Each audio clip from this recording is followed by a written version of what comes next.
the Hamel and the Hog back together to each other. And so they did this one giant burnout. And since the Hog was bigger than the Hamel, they called it the Hog Fire. And it was, they thought they had it, except the very top, it slopped over. And so they've got like a 400-acre slop over. At the top, of course, is there a road? No. But somehow there was a trail that went almost all the way up. And so we hiked up there. There were like 4 crews on each side of this thing.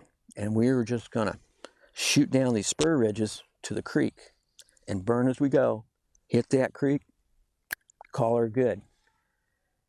Well, the other side, they had a pretty nice spur ridge that went straight down to the creek, and they just cut and burned, and it took them 2.5 days or so, just going and going.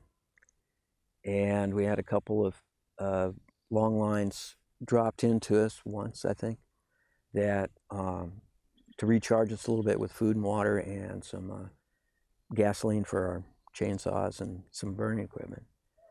But our side, some of the ridges were brachiated. So we hit the wrong ridge, and it subsequently paralleled that creek for quite a while. So we were cutting and burning, cutting and burning, cutting and burning. Sun's coming up, sun's going down. There was, I don't know which day it was. It wasn't the first, and it wasn't the last, so it must have been the second. It was just before dawn. I'm at the back of the crew. Zigzag's got point, and we're cutting. And I got 3 crews behind me. And everyone's throwing brush. And brush is like madrone, which is very heavy, very green. So, and it was really thick in that canyon, so that's all we did was brush. Well, we were jammed up, so I sat down for a moment, and suddenly I'm out. I'm asleep.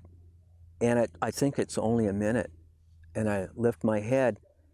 Well, it's like dawn, maybe a little bit after. And I turn around and I ask the crew behind me, I said, "Why didn't you wake me up?" He says, "Oh, we were just waiting for you." So I went, "Oh, they're just as tired as I am, you know, any excuse in the wind." So the crew wasn't that far in front of me. It was just an interesting glimpse into human nature when you're kind of tired, you're hungry, you're trying to accomplish something, and there is no end in sight. You don't know if the light at the end of the tunnel is the northbound freight or not.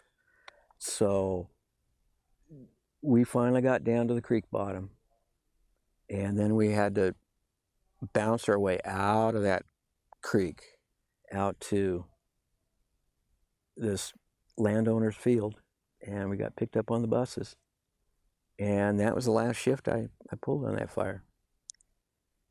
It subsequently started raining everywhere in the country the first part of September, and we didn't go on another fire. So we sat around, we decided that we're going to do S390, and we might have been the first non-training crew to have the time and the wherewithal and the local expertise to put that on for a whole crew of varying years of experience and background. And it's a real eye-opening thing when you see some of the science that people have been working on and that you kind of learned through a guild system of learning by doing and asking and talking to other people, that some of this has been analyzed. And it kind of opened my eyes to certain things.